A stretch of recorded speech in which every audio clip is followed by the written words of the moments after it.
What a boring trade window. But hey, some things happen, so we're going to talk about it. And Stevens lined him up too. Let there be no mistake about that. Stevens went at him at 100 miles an hour. He got another go. And he grabs him. He's grabbed. Play on for holding the man. Welcome back to Further North, everybody. We're here to wrap up one of the biggest trade windows in North Melbourne. Don't laugh, Joel. Don't laugh. I'm doing the intro. This is massive, guys. We've got in some third round picks from the Crows, and Simpkin didn't leave. Joel's here, the trade guy. He knows what's going on. We're going to discuss everything that happened on the trade deadline day for the North Melbourne Football Club, which is incredibly exciting. There are a few things, all sarcasm aside, Joel, there are a few things that we have to chat about in the North Melbourne world.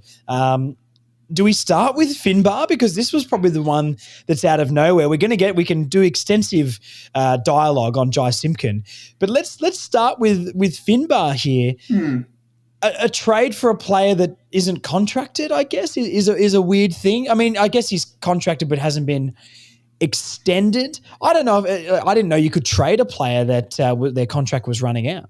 No, you can definitely. I mean, he's second year for him, I think it was, on the rookie list, but I mean, it was a bit of a, it's a switch of numbers. We've slightly moved up, and we've got a future fourth, I think, from Adelaide for it. I mean, everyone knows I like Finbar. I think he's got some great asset, being particularly he's above head aerial, and in the VFL he tends to do really well. He hasn't really kicked on at AFL level, and I think I said to you after I saw Trembath for a couple of weeks, I'm like, I think he's nailing the coffin for Finbar. Coffin, yeah. Yeah, because Trembath kicking 3, 3 and 3. This year, we probably pick up a key forward in the draft that we're going to put into that development spot again. Finbar, best of luck at Adelaide. I mean, I'm not sure yet again what position he really plays there either, because they've got an incredible forward line. But, the guy seems like a really nice guy. He's a good figure to get around. So all the best there. No, hush. I mean, we're probably going to delist him, or if we weren't, he was going to be one of the last ones signed. Yeah. So it's not...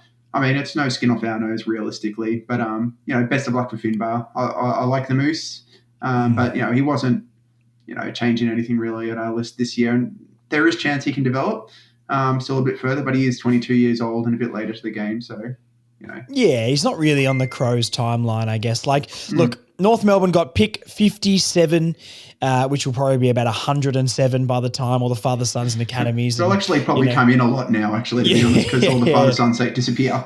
Yeah, well, fair. And a fourth round selection in 2026. And we gave up pick 64 in the 2025 draft, and obviously Adelaide got Finbar with that. So it's interesting for Finbar. I wonder why. I mean, I'm sure that I'm going to assume there wasn't a crazy amount of offers on the table for him, but he's not really on their timeline. And you're right, like Fogarty and maybe a replacement for Walker long term. Like, I mean, you could see. Well, I was going to say Tex is there. Tilthorpe is the name I'm looking for. How did I forget that? Those two. It does feel like an era of football where we're moving away from like three key forwards, and when Tex goes, I'd arguably say it balances out their list. I know they were potentially going to get Archie and didn't end up doing that in the end. They'll get Archie in the pre-season.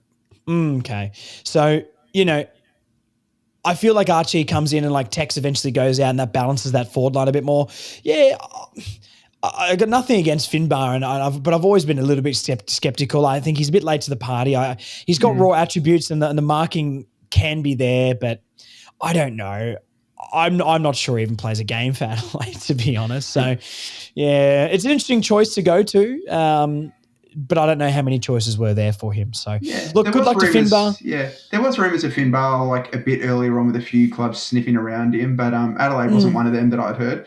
But yeah, I mean, it sort of came out of nowhere in the end, but, best of luck for him. Hopefully he has a really good off-season for them and, potentially replaces Tex Walker long-term for his sake. For our sake, hopefully he does nothing, but... Finbar power stance, I'm excited for that. Oh, gosh. So many things to go there with. A bit more power stance when you line up for goal, Finbar, Might help him kick straighter, so who knows? Yeah, true. No, good luck to Finbar. Didn't know the Moose was on the move. Didn't expect that trade. I saw a notification come up on the app, and it was like a North Melbourne trade for a Ford or something like that. I'm thinking, geez, there better not be Larky or anyone. No, it's Finbar. So good luck, Moose. Good luck over in Radelaide, dealing with all the fans over there. So that'll be a fun time. As for picks and stuff, move up slightly. Are we even going to use that pick? I mean, maybe depending on the delistings, which we can get into now that we know where the list had a little bit more, even though that's not finalised. With the draft coming up, we need to know how many list spots we're going to have, so we know how many picks we need. I believe you can still trade picks until the draft. Is that correct? Absolutely. Yeah. So you never know what's going to move around there, but I can't imagine anything too crazy is going to go on. No. Obviously, the bigger news or the biggest story was Jai Simpkin. Now, there's been so much stuff to talk about with Jai. Collingwood came to the table. A lot of people were thinking, no one's going to be out there for Jai Simpkin. I think we forget how good of a player Jai Simpkin can be. And I think around the league, he's pretty well respected.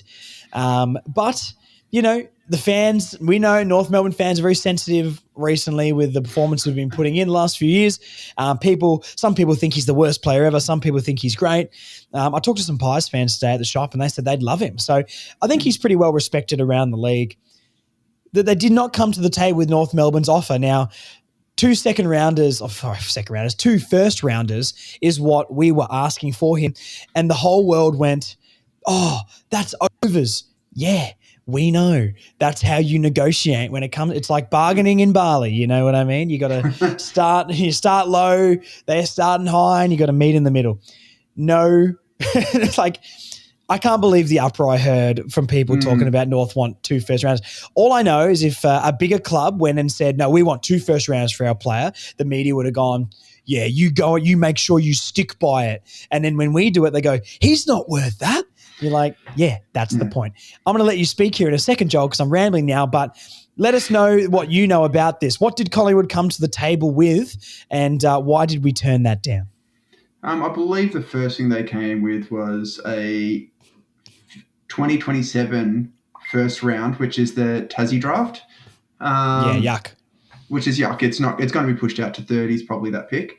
And 46 this year, I think it was, which we promptly turned down. Then the revised offer they brought us was a future second in 2026 and the future first in 2027 being the same thing. So essentially 2 30s. I have been so frustrated with the media's narrative around him, especially it's really obvious compared to someone like Zach Merritt. Like, Essendon wasn't picking up the phone and talking to Hawthorn at all, and everyone's like, this is good, thing. And then they're talking about North like, and they want Collingwood to pay the contract as well. It's like, well, of course. He's a contracted player. Captain. He's our captain. He's, realistically, I mean, he's been reliably a top 10 player on our list and a top 5 player on our list for a significant period of time. He would significantly have made Collingwood better this year. Not a little bit. 100%. He would have significantly made them better. And your best offer is a future second and a future first. Like, in a draft that's rubbish as well, and everyone knows it's rubbish. Well, that would have been the next couple of drafts, but still, like the value, like where's the value in that for us at all? I mean, it was a terrible offer, and the media sort of really frustrates me because you got this big club, and I was really happy with Brady staying strong on this one. Like, people talk about Brady in different ways, but we're like, no, that's too. I assume that if they had offered the future first 2026 and the future first in 27, that we would have accepted that. But there's no reason. I mean, he's 20. He turns 28 next year. Yeah. Like, he's averaging, this year he's he's above average in all categories. And, you've got Sam Flanders, who I do like as a player, getting pick 7. Like, and no one's even batting an eye at that. Like, Noble got a first rounder. Crazy. Yeah, and they're, sort of looking at this like it's a crazy want. And I'm like, no. I mean, like, Jai's worth more to us than a future second and a future first. Like, it's not even close. So AFL media needs to really do better in a lot of these spaces, I think. They're like, them showing discontent for North, wanting these offers, I was listening to a lot of trade radio, obviously, because I'm too much of a nuffy. And the scorn that they were sort of like, oh, North wants him to pay the contract too. It's like, we don't want him to go. Yeah, we're not the ones that want him gone. Yeah. He's not even realistically asking. He's not requesting a trade at all as well. This is the thing to point out about this, right? And, seeing North chat groups and stuff is just so frustrating because, everyone's just writing this bloke off completely, and he has been a great player for us, and he is a very good quality player. He's not kicking the door down wanting to leave. Let's be a little bit mature about this situation and actually think about this from a realistic perspective. He was exploring options, which I can nearly guarantee that so many players would do every single offseason. He's a bigger profile player. He's a captain. He wanted to explore, and he did. That doesn't mean he's not going to come back to North Melbourne and play bad. Yeah. You know what I mean? He's going to play good. So I completely agree with you. The narrative around this is crazy stuff, and I know why we get sort of poo-pooed a lot as a smaller club. But we don't need to trade his salary. $1 million a year, that's not what it was a couple of years ago. Like $1 million is a lot. It's 800,000 this year. Yeah, there you go. And it's a descending contract. You've got to pay 90% of your salary cap or whatever you got to do. So, let's use a little bit of context. And this is what I know some people, think some of the things I say are ridiculous and others, but I always try and bring some sort of reasoning or ideology behind these sort of things. It's like when Ben Mackay left and everyone's like, he's on 1.2, for one season until it descends because you've got to spend your salary cap. So putting Jai on $1 million and then if it decreases slowly over time, even though it averages out to $1 million a year, if we paid him 1.3 a couple of years ago or last year, it's 1 this year, and then it slowly goes down to like around 700. Chill out, guys. This is how contracts work. So look, I'm glad we kept Jai. I think Jai is still going to be a really good player for us. I think he's going to wear the jumper with pride and he loves the club, and I don't think any of that wavers. Our first reaction as fans can't just be to throw him out and throw the baby out with the bathwater almost, you know what I mean? So, look, he's a North Melbourne player. He's not kicking down the door to go. Let's not just lose our heads and treat him like rubbish, I think. And I think by end of next year, he'll be, yet again, one of the first 10 picked every time that we step on the field. Yep. He's not going to be captain next year. That's a guarantee. But he's going to be a very, very good player for us next year. And like any future second that they offered us, or any 40 this year, the chances of them hitting, let alone being anywhere near the player that Jai is very low. No matter what you feel about Jai, that's true. And I mean, like the disdain that was sort of, I got really, really frustrated just with the media narrative around it. Like really, really angry with it a lot of the time. Like, what you said before is really true as well with Flanders and stuff like that, because if you go even to North fans, if you go up to North fans, who's better, Flanders or Simpkin? I think a lot of people are going to say Flanders, and I don't think he is. No, he's not. And I like Flanders. I like Flanders too. And look, I've criticised Simpkin with his disposal and stuff like that, and we know that's true, but it doesn't mean because sometimes he can kick poorly, every other facet of his game is bad. He is a leader. He will put his head over it. He will be a tone setter. He steps up in big moments. He's kicked so many clutch goals for us. He's a great shot at goal, and you can rely on him, if you need to throw someone into the guts, and he is leading our club, through a hard time. And look, I understand he's probably not captain next year, even though there's a part of me that I don't know if they've got the nous at the club. I know, but I'm not saying he's not captain. But there's always a part of me that believes that he's not lost the peers and the players in the changing room. And if they vote for him again, he's captain, mate, unless Clarko can overrule that. And I'm not disagreeing with you, but I'm saying there's always this part of me that thinks, do they have that sort of nous about them? And if they do, then good on them. But look, Simpkin is a very good player. Collingwood fans today I was talking to at the barbershop said, I'd love him. And these are people that know football a bit more than the people who just instantly write someone off because he's done one thing bad one time.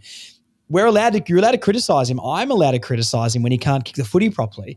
But when he sticks his head over the ball to set the tone against the Eagles, we come on the podcast and we praise it. So try and approach things with a little bit more rationale and not just react as an emotional fan, because we're all emotional, we all understand, but we're all smart people. We're a smart fan base, North fans.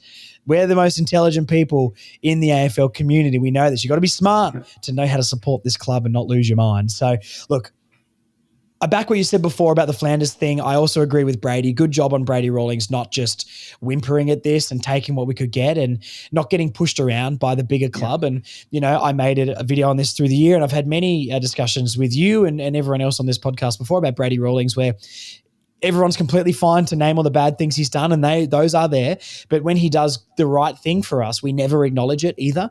And that's not a fair comparison of how to judge somebody on what they're doing for their job. Now, I reckon you could pull up every list in the comp and see all the rubbish things that they've done over the years, but also we didn't know about it because we're not a fan of those clubs. Pretty easy to get all the right things going your way when you're the Cats, when you're the Pies, when you're the Hawks.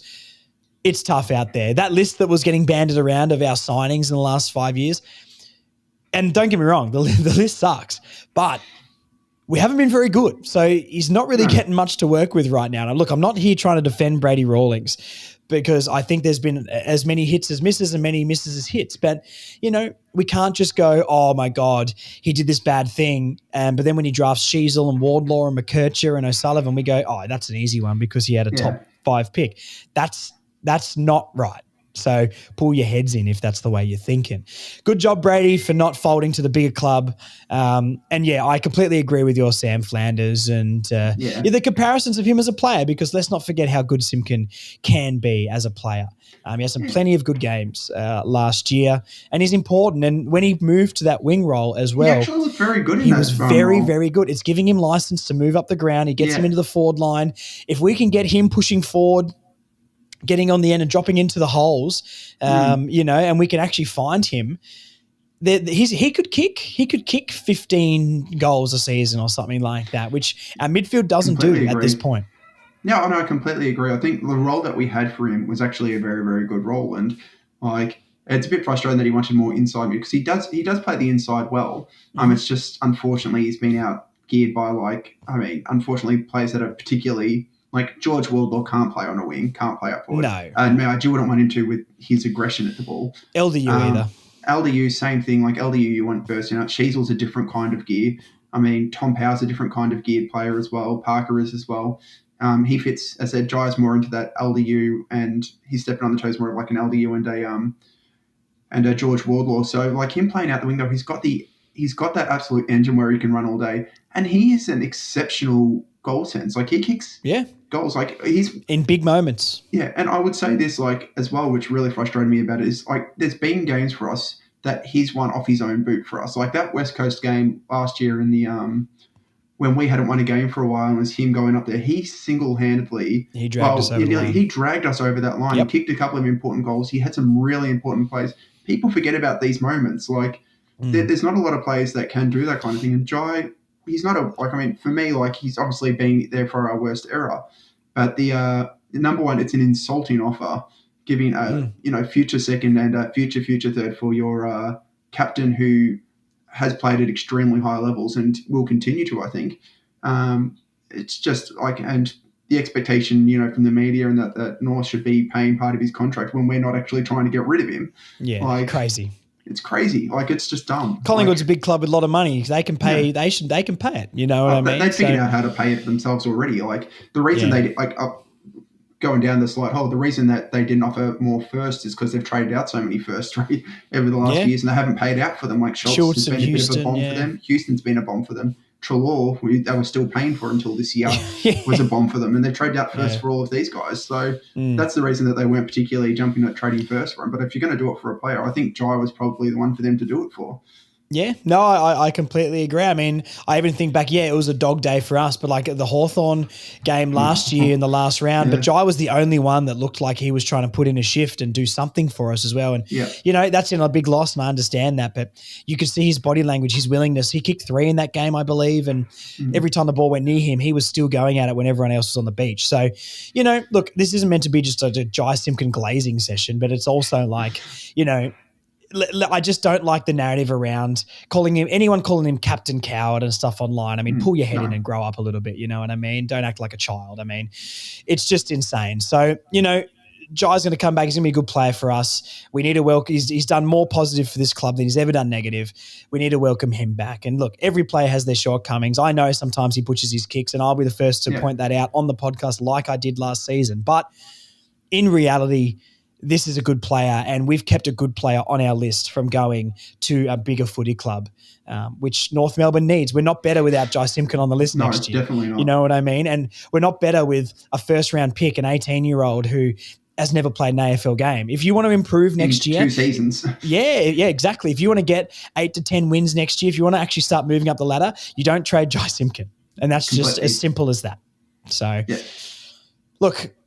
We can have a look at our list now. We know Simpkin's staying. Finbar is gone. We didn't really do too much more outside of Spargo. Where do you think this leaves the list? Brady has been adamant that, our back line, we're going to go stick with the players that we've got there. Lee Collier was someone we looked at but didn't end up going in on. We sort of had a discussion when we caught up over the weekend about it, which, and this will be like owning up to maybe how I can be and fans can be as well, which I think is fair enough, where when I heard about Legally, I got really excited. But then there's always a part on paper where you look at it and it didn't really fit. But then there's the fan in me that goes, but we need a defender. Legally is a defender, so we should get that defender because we need defenders. And we all just like tunnel vision to that one defender. But then if we bring him in and he doesn't hit the talent that we think he has, he is 24 years old, he is an intercept like Chom, and this counteracts a lot of things that I was trying to convince myself of last podcast, but I think this is the fan experience, right? On paper, does he really fit? No. Would he have made us better and our defensive unit better? Yeah, I think he would have, but it's an upgrade of players in defense is more what I mean, right? Like I don't think we're worse with Lee Collier on the list. I think he makes our defense stronger, but the exact type of player we need, probably not the go. Why do you think we didn't seek this one out and push a little bit harder? Do you think that is sort of the reason, or because we had the second round picks to give and what the Giants wanted? Well, I think second round's a bit too much to pay for him, to be fair. Yeah. I think Chom's a better version of him in every way.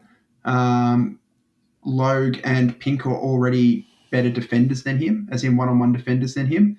And I think I really like Logue had a very bad year, obviously. I think Logue with a better off season will, he could surprise a lot of people next year. I agree. When he is geared on, he's actually very, very, very good. He could be a real big inclusion for us. But it's more so Pink. I think Pink's a better defender than Aaliyah, and I'll stick by that. Pink, I think I remember telling you about this. Early on last year, it was Will Dawson going up against Logan McDonald in the Sydney VFL game. Yes, and Logan McDonald absolutely towed Dawson, kicked 3 goals in the first quarter. They moved Dawson forward. They put Pink onto McDonald. McDonald didn't kick another goal that game. Pink is a very good defender. He's undersized is his issue, and he doesn't have the athleticism, but he's got the footy brain. If you could put his footy brain into Aaliyah would be the elite AFL defender. You can't, though. Aaliyah's 24. Aaliyah's, and we can't legally do a lobotomy either, mate. I don't know who you're going to get to do this procedure. I did work at Bunnings, so YouTube exists. Yeah, but Aaliyah has a lot of great assets, but I think he was 50% on his one-on-one contests. That's not helping us next year. Our defense will greatly improve, and I will still stick by this. Our defenders individually aren't as bad as advertised. People make them out a lot worse than they are. Our biggest issue in defense is that we don't stop it on transition even a little bit. It comes 100%. In too quickly, it comes over the back, and then no defenders are stopping them. We really need to fix that, and I'm hoping that Zane Littlejohn is a very helpful part of that, because our defenders will look a lot better with that. And the kind of defender that we really needed was a Butts. Unfortunately, wasn't on the table, or Dawson. I would love a stopgap for Dawson if we got a Frost who's been delisted, I believe, or someone as a key defender that actually we can still stops. pick up those delisted free agents, though, right? So I think the free agency period goes to it goes for a little bit more, doesn't it? Or, it does, yeah. Yeah, I don't know the date exactly. Can't remember the exact dates, but it does stretch out. And if we can get Dawson needs a few more years. He's got the size already. There can be a jump next year, but I don't think he's going to be that defender we need. But it's the timeline, isn't it? The jump he makes next year could be the jump we need to get up to, 12th on the ladder or something. We're not looking for him to jump to be our finals defender right now. We need him to improve when the team improves and to move organically along with how the team is. I would love a year of Frost or Liam Jones. I think that wouldn't be a bad signing. It'll give them a 1 year deal. Yeah. They can play if we need them, and they can sit in the twos if not. But every single week on the training ground, Will Dawson and Liam Jones are, playing together down in the defence and that sort of stuff. I think that would be so beneficial for the club. Do I think that happens? Probably not. But, Clarko with Frost, I don't know how many years they had together down there, but surely, there'd be a little bit of a connection. I just think that'd be a smart signing. It did not necessarily meaning to play every single week, but Liam Jones is the same sort of size as a Will Dawson, that sort of stuff. And if they can, Liam Jones, when he was on, was a very good defender. So, I think that would be a really, really smart thing to do. Getting rid of Finbar, and there's potential delistings, further delistings, which we'll talk about in a second. Are we going to have enough list spots? I mean, it depends who we can get around that late second round area where our picks will probably fall to, unless Brady does some wheeling and dealing to move us up the ladder if there's someone we want. But I don't know, man. If you gave me a Frost or a Liam Jones for a year to help a Dawson come on and to chop out if we get a couple of injuries or need someone for a game or two, mate, sign me up. I'd be all for that. I think that's a good smart signing. I know Aiden Corr's down there, but those players were better defenders than Aiden Corr ever was. As much as I think Aiden Corr's, I couldn't stand him the first year I did this podcast, and I think he really earned his spot and actually was pretty solid the last couple of years. But if Aiden Corr's playing next year, I think we've got a problem. And as much as that sounds harsh, and I like the guy, and I hope he's doing a lot mentor-wise behind the scenes, realistically, I hope Dawson breaks into that side. Chom's a walk-up starter, and I think, like you said before, Logue can have a good season. I think we're writing him off a little bit too early. I think he's got next year to prove that he can be a player for us, and I think he can be. I think he's shown that, but the injuries have really, really hampered him. So we'll see if our transition defense can improve, if Little John can be that tactical coach to stop it, if Barlow can be that midfield coach to actually teach them where to stand to defend when we turn the ball over. Yeah, I completely agree, and I've said this many times too. Individually, our defenders are nowhere near as bad as people think they are. The system is okay. We saw that patch where we kept teams to 70 goals. Oh, jeez, it felt like in some games. 70 points, for 6 weeks straight or something like that. We can do it. We can clearly do it. We've shown we can do it. It's the consistency and it's the coaching. So Little John and Barlow are a massive part of that. Our midfield's a massive part of that. And let's get the right defender when they come along. If Butts is available next year, I think, is he got 1 year left on his contract, Butts? So Butts is a free agent next year. If we don't go in for him now and go in for him next year, the timeline's the same. You know what I mean? This is a long-term game we're playing here. And I think they clearly know the position. Look at the people we targeted. They clearly know the positions we need. So we really need to sort that over the next couple of years. But like you've pointed out before, next year's free agency class is much better. And I think this year's free agency class, there was a lot of stars looking to go and there was a lot of no names, but there wasn't a big bunch of those mid-tier players that we could get that could improve us. And like Hawthorn did the year before, which you've pointed out before, there wasn't heaps of those players on the market. So, when you're North Melbourne, you're probably 9 of 9 clubs. Well, we're probably more attractive than Essendon right now, but, you're 8 of 9 clubs in Victoria. It is hard out there, but we're on track. It's okay. Speaking of that, where do you think the list is for next year then? Do you like that we're backing the talent we've got down in the defence and through the midfield and everything? Is this I know a lot of North fans are freaking out, and we're just sort of going to try and touch on this a little bit. I get suggested pages for North Melbourne fan groups, and the posts are always well, we're going nowhere. We've done nothing in the trade window, so we're going to be 17th forever. That's obviously not true, but how are you feeling now as a North fan going into next year after this trade window? Yeah, honestly fine, to be honest. I mean, the trade window isn't the make-all. I mean, the last 3 seasons, we've been actually very, very active in bringing players across. I mean, that's when we've brought in Griffin to Tucker. That's when we brought in Stevens and Fisher. Yeah. Then we brought in, was it Daniel, Darling, and Parker. Yeah, so and JK. It's we've brought in a lot of players previously. I mean, we don't have to bring in players every year. We did finish third bottom. I think we were a better club than that by the end of the year. We're just struggling for some of those to finish off those games and that. Our biggest improvement is going to be coming from the players that are on our list now. That's just a fact. Backline, if Dawson comes on, if Hardiman comes on, if we can ever get a free run, and there's a couple of players that have really big question marks coming into this season. primarily been your Gota, your Braden George, your Griffin Logue to a large extent. CCJ's got that big question mark on him. Yeah. All these guys have 1 year, and like Archer, I think, got a few question marks on him going into this year. When he plays, we know what he can do, but I guess it's his body, right? It's same with Gota. We know what Gota can do. Hardiman's natural improvement. I know he's got a little bit more of an extension, but Hardiman's natural improvement and the Dawson thing we've talked about. Yeah. Does Whitlock settle down back or down forward if Trembath comes on? Yeah. There's so much stuff to look at this season. A fit year from George Wardlaw. Finn O'Sullivan year 2, Kircher year 3. Midfield Foss and Kirch as well.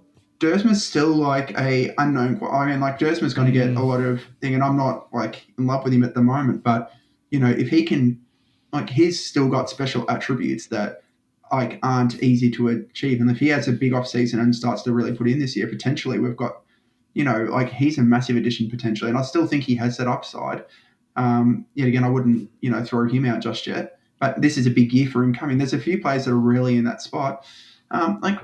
Our improvement's always going to come from not always, our improvement this year is really coming from those young guys, and we have a real opportunity to see that. I'm not worried about, we bring in a Jai Sarong, he doesn't move the needle at all. Butterick I quite liked. I think he would help out, but yet again, he's not a needle mover for us. Like, the players we've got and developing and, refining our tactics, hopefully with, I think Little John potentially could be our biggest pickup of the off-season and a really underrated one. I'm really hoping that he comes in and has a big impact in our strategy team. And if he does, that could be as big an achievement as anyone else. Yeah.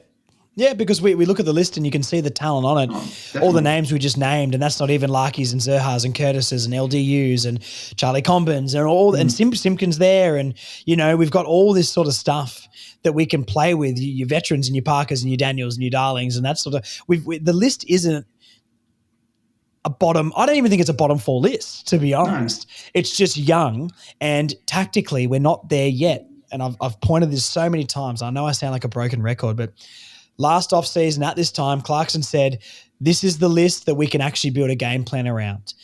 That game plan is not coming together in one season. It's going to be 2 or 3 years of playing this thing, getting Little Johns in to tweak tactically, getting a Barlow in the midfield to get them clicking. This was an experimental year tactically for us. We found things that worked. We found things that didn't. And I really, really back Clarko to lean into our strengths and learn how to not necessarily fix the weaknesses, but avoid the weaknesses. We know what we're good at. We know what we're bad at. Let's lean into the strengths and see what we can do. The coaching panel's around there now. You've got and I see people comment all the time when I said a comment ages ago about our talent compared to Hawthorn's. And the difference is for us, we've got stacks. And what I meant by that is we've got stacks of top 5 picks, right? They don't have that. It doesn't mean their young players aren't really good and they're in a better position than us.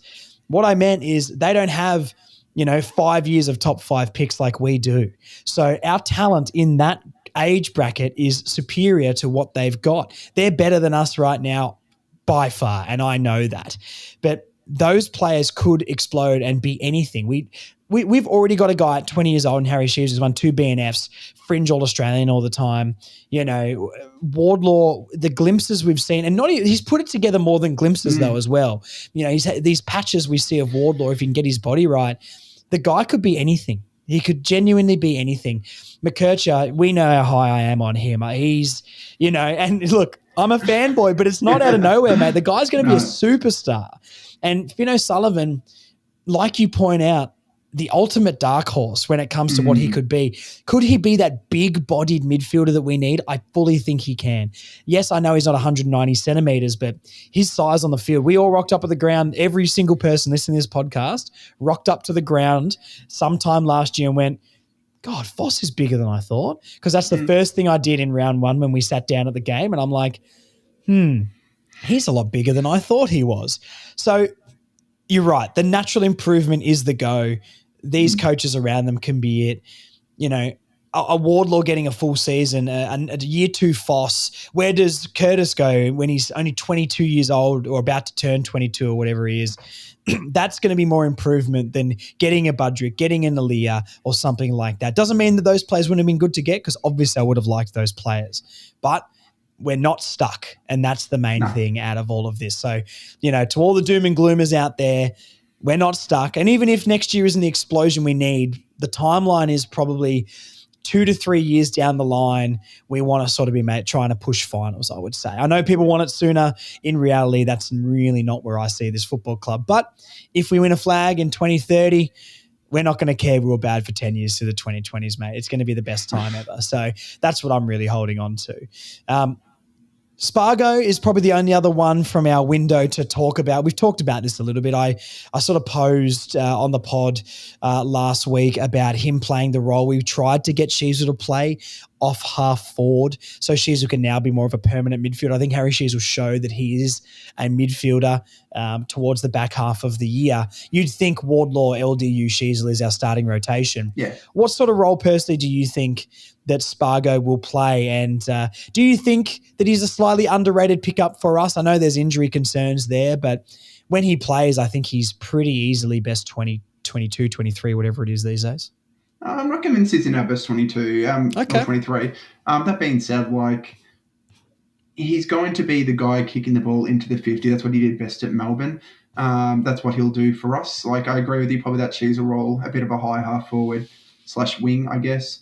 I don't like the 3-year contract. I think he was a 3-year contract, I'm pretty sure, on him. I don't overly love that for him. I prefer a 2-year. It's cheap money, though. Yeah, it's cheap money, but, like, you know, I don't, like, I'm not going to hate on him because I think, you know, he's now at the club and I'd like to see what he can achieve. And he's not like, I mean, it's not like Melbourne wanted to get rid of him. Melbourne wanted to keep him. They wanted to re-sign him. 25 as well, so he's coming into his prime. Yeah, he's had a couple of injury issues, which is why the 3 years for me doesn't make as much sense. A free swing, I view it as at the moment, so we'll see how he goes over the next year. I mean, I'm not enthralled by it, but, you know, I'm hoping that I get mistaken and that I think we've got too many short plays in my general gut feel, which tends to be the feel of That's what we do, mate. It's what we do, but, like, I wouldn't mind a couple of bigger ones in those roles, but let's see what we do in the draft now coming up. Well, that's true. I find it, I mean, I can see your eyes twinkling, mate, when you talk about the draft. We're not going to get into that until November or even later this month. We can start doing mock drafts with you. You'll be on every week. You'll just do the podcast. I'll just sit here and listen to you talk about the draft, to be honest. Yeah. I'm not too keen for the draft, to be honest. I love a smoky, and if we draft a key position forward, I'm going to be wanting them to play every single week, just like I was Matt Whitlock. I don't know if we're going to if we're getting players in the second round that play games next year, that means someone's not performing. That's the way I would view it right now. I don't know if a second round pick should be coming into a football club and making any sort of difference personally. You can get those cases where they do, obviously. I mean, I don't expect that. Of course, that's not my expectation. I would say something isn't going well with the list that, you know, is there right now. You know what I mean? There'd have to be a real big gaping hole or a lot of injuries for something like that to happen. Look at someone like Urquhart, who is the archetype of player we don't really have, and he was obviously nowhere near. So, look, it's interesting to see what we're going to do. Let's talk about the free agents or the people we haven't signed yet, the potential extra delistings. So we know Finbar is off now. Gut feel was he was going to get delisted anyway. So we've got Cooper Harvey. What do you think? Do you think there's any needle moving on him? We've got Geordie Payne, and there's one more that I am missing here off the top of my head. Darcy Tucker is another one. Darcy Tucker. They're the 3 remaining, I believe. Is there any more? I should have written these down before, but I don't think there is. I don't think there is. Let me double check while you talk about them. But do you think there's any moves there? We know a little bit more about how the list is shaping up. Does Spargo come in and make Cooper, you know, maybe not quite as likely to get a contract now? Because I know they're not the same archetype of player, but it's still a forward half player, similar sort of size. Cooper Harvey is that lead up type forward a little bit more. Do you think this moves the needle anymore with those guys? Do you think it tells us anything about if they're going to get a contract or not? Not really yet. I mean, like, it'll sort of be, I guess we will do due diligence at the draft and sort of see what we're going to take and how many players we take. We still haven't had official word from the AFL yet about our rookie spots. So I think there's 2 spots there which might add in or take away depending on what we do next. My gut feel is Harvey will get re-signed and Geordie Payne maybe. I'm not sure about Tucker, but Tucker, like, I mean, Clarko was playing him every week when he was fit. And then only when he got unfit and injured, we started to take him out then. But so he's an interesting one to watch, but I'm not sure. I mean, it's not, yet again, none of these guys are, you know, if they get contract extended, it would be 1 year, I think, sort of thing. So I'm not too fussed about them either. I prefer us to keep the rookie spots for an extra year because next year there's a lot of players coming out of contract, and it'll be a much easier choice. Like we'll find out about as next year. There's a very big list of players coming out of contract. So for us, Will Phillips is the other one. Will Phil, yeah. That we didn't. Sorry, I'm just looking at it here. Apologies for looking down all the watches on YouTube. Subscribe if you're watching on YouTube too, please. That would help me a lot. The Will Phil is one I've completely forgotten about, to be honest. Like a lot of talk about West Coast and stuff, and that really hasn't really eventuated. Unfortunately, he hasn't put in the right runs at the right time. Like he's not. I agree. Like he's good enough to be a VFL player, and he's a very good VFL player if you ever watch it. We said this at the start of last year in the pod, like when you had George Wardlaw go out injured at the start, Will Phillips had his best opportunity to say, "This is my spot. I want this. Yeah, I want this. Force me out." Never did it. You can argue. You can argue with other players. Like you look at Trembath. He came in 1 week and he managed to make an impact. Finbar had quite a few chances. The Essendon game, I thought he played exceptionally well. But then after that, he didn't really impact games too much. You look at Zach Bench, in the moments, you see these little sparkles of moments, and you don't really see those with Phillips, to be fair. So that's an interesting one for Will Phillips. I wouldn't be upset if we delisted him. But that being said, he seems like a great character and a great person. But it just doesn't seem to be working out for us, unfortunately. But I reckon it's hard to know what we do with him. I reckon we probably delist him. Is my gut feel as well. I prefer to keep Cooper Harvey, who's shown those moments. I agree. Opposed to Will Phillips, who hasn't. I agree. I'm just trying to think not maybe what I would personally do, but I'm going to assume we get those 2 list spots taken away. I don't think they're going to. That's the gut feel at the moment. Yeah, I don't think we're going to keep those, and I think we can move past that now. To be honest, I think we're in a better position than we were, obviously 3 years ago. I just have a gut feeling we're keeping Tucker, and I don't want that necessarily. I'm happy to have him on the list if he doesn't play in the ones and he wants to help in the twos, but I don't know. I just don't think they're keeping Geordie Payne. I think Geordie Payne, if Geordie Payne was going to get I think he played okay when he played, right? Yeah, he was okay. He didn't burst the door down. Was Banch better than Geordie Payne? I don't necessarily think so. I think they're a different type of player, and Banch is definitely something that we have less of on the list, right? You can throw Cooper Harvey in with a player like Geordie Payne and a player like Constanti, and all these guys mold into one kind of a similar position on the park, although bringing slightly different attributes. I just think a young guy who's 19, been on the list for a year and a half, with the guy who got drafted a year later than him in the midseason already getting a contract, I don't think Geordie Payne's going to be on the list, mate.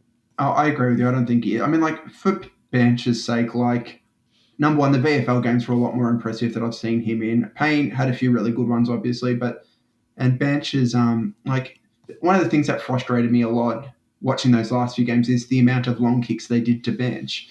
But the reason they were doing those kicks to Bench is because he was actually leading and doing the correct thing. He was doing the hard work to get in those positions, even though he's about 4 foot too short to be in that position. It's frustrating that the other guys aren't doing what he's clearly doing. His work rate was massive. And he's getting to those, they're kicking it on down the line to him because he's the one running to those open spaces and the one getting to that. The other guys were stagnant. He doesn't stop moving. He's got an engine. You can tell that his effort, he saved us a goal, I think, against Adelaide, and he, that mark that he took to, his commitment is 100%. I'm not sure, Payne's a bit of a tricky one. I don't mind him, but, if we gave him another contract, I would be okay. I'd prefer him over Will Phillips because I think I know what Will Phillips is at this point. Yeah, absolutely. Cooper Harvey, there's something there, but the question's still work rate for him.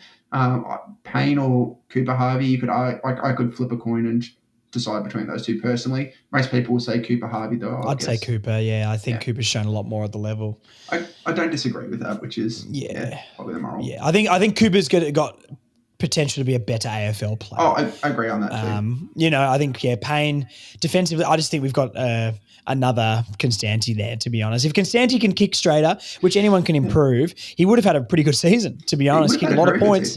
But, we've seen players come back from that. Yeah, and we talk about each off season you want to add something different. I think we were saying this about LeBron, the basketball strangely, but JK does one thing that's really elite. His pressure on the field and up the field is really, really high level. He needs this year. This is a big year for him. He needs to kick goals. Yeah. It's not he needs to at least be kicking a goal a game, bare minimum. So 22 goals, 23 goals in the season, slightly more, and then I think we've actually got ourselves a decent footballer. He was good enough in the role that we needed him to this year. His goal next year should be a goal a game, bare minimum. And there's a couple of times in the season he hit the pack at pace. Yeah. He hit the pack and dribbled a couple in. He's clearly got a little bit of mongrel about him, a little bit of bastard about him, which we need up in that forward line. As embarrassing it was shushing the crowd when he did, I kind of like that he's got a bit of that in him, even though that was obviously the complete wrong time to be doing that. But the Adelaide game, he had 3 shots on goal. He should have kicked. Yeah, he kicked 3 points. Yeah, or he kicked one out in the full, I think, and 2 points or something. But you're right, they're gettable shots. He gets in positions, he gets shots. Let's work with this guy. He's 20 years old. First full season of AFL, first time playing AFL level. So one more year. Let's see what he gets next year. Yep. If he was like an 18-year-old we drafted, I think we would have been saying very different things about him. You know what I mean? Because it's easy to say Constanti sucks, but, he only got a few possessions a game, but it's what he does with those possessions. You're right. It's his pressure being elite. The tagging jobs he did on Aish and the guy from the Bulldogs, Bailey. Was it Bailey off halfback? And he did get shots at goal. I would like to see how many shots at goal he got for the season. It'd probably be around the 25 shots at goal mark, I would say. Probably. And a few probably didn't make the distance, kicked a couple of goals, and obviously kicked a lot of points. So, anyone can get back in the lab and learn to kick a little bit straighter. That's probably one of the easiest things to work on in football, to be honest, out of everything else. So, it is what it is. Would you rather keep Will Phillips or Darcy Tucker? And I know this feels like an obvious one, but I feel like Darcy Tucker's had. Probably Tucker for me. Tucker. See, this is what.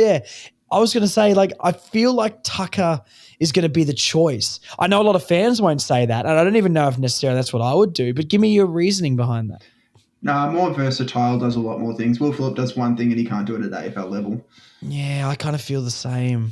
Because Tucker, at least, Tucker, for all of his faults, and he has faults, obviously, but for all of his faults, he structures well and he works hard. Phillips plays one role and he's last in line on our team in that role. Yeah. Tucker, if, we have a few cluster injuries on the wing or we have cluster injuries off the half-back line, he'll play. Phillips, we've had cluster injuries in the midfield and Phillips didn't play. And when he does play, it's, a very standard Will Phillips game of nothing exceptional. 13 touches and, a handful of tackles, Yeah, it's an interesting point because, my first thought is Phillips, obviously. But, I think you're right. I think Tucker can be more versatile and more of an asset to our team next year.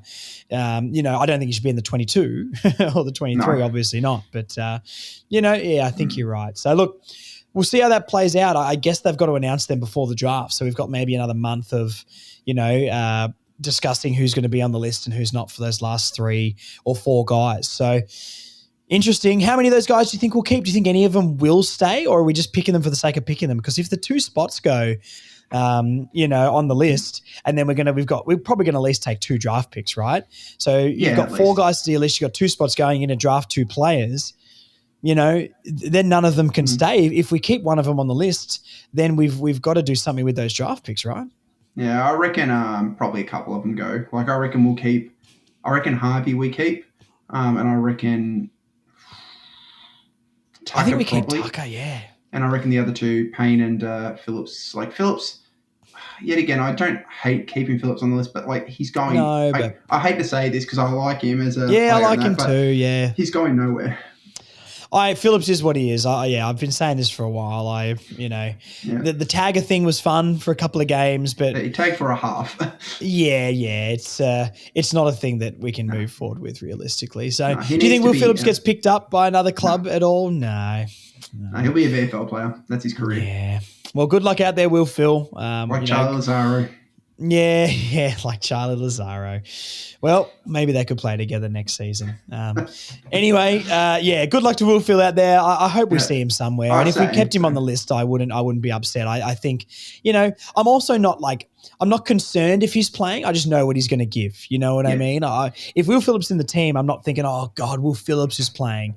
It's not like a few other players on the list if they're playing. But I think he is what he is. And a lot of people talk about we need to move past players like this, but won't put Phillips in that category. And I think he is sort of in that category, unfortunately. Definitely in that category.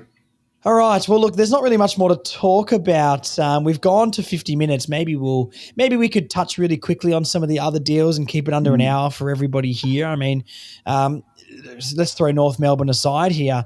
Merritt didn't end up going anywhere. I don't think Clayton Oliver got done. No, Clayton Oliver got done. Giants, oh, did that get done? That was like a third round pick. That's crazy. And Melbourne paying most of his salary. Yeah. Jamara got done. In the end, Kerno got done. Give us let's not dwindle on this too much because the fans don't want to hear about other clubs because North Melbourne's the only club in our hearts. But tell me quickly about your opinions on these ones. I mean, my gut always told me Merritt wasn't going anywhere, but tell me about the offer and why they turned it down and should they and shouldn't they have, Joel? The last offer they got by all accounts was pick 10, 22, future first and Hustwaite for a third back and Zach Merritt. They wanted 4 first, so 10, 22, future first and future first, which yet again is probably closer to a later pick still, essentially a second rounder, I'd say. If I was Essendon, I would have done the deal personally because Zerrett's 30 years old. He's not going to be in your next premiership side. You've got other players develop. He's not going to be a good culture person at this point. So, it's not like a Jai Simpkin situation. Zerrett very clearly wanted out. And the other players had already smack talked him. A few of the guys have already smack talked him off the field. So, it's not going to be a good situation. I think the reason they stuck with it was because of Andrew Walsh, the CEO. That's my gut feel on it. Kerno made sense for both sides. In the end, Carlton's probably having to re-gear up a bit and do you want to do it before Tassie, which yet again is another great reason for Essendon to have made the trade now.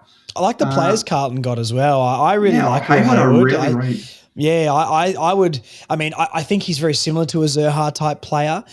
Just with that underside, too big to be a small, too small to be a big, but plays tough and plays hard at the footy. And, I would really love a player like that if we didn't have, say, a Zerha already. I think I really rate him. I think he's great. Same. I like Florence as well. I think Florence a really solid AFL player. Yeah, but he does what he does well. You know what I mean? What he does well. I'll agree. I think he's a good player in that trade. Does it make Carlton better? No. I'm not sure. Makes Carlton worse. Yeah. Sydney's gotten better because of this, but Carlton hasn't hurt themselves. Well, Sydney's the other side of that where I'm I genuinely, I'm probably going to be tipping Sydney top 4 next year. I think their back half of the year was incredibly good. I rate their list so highly.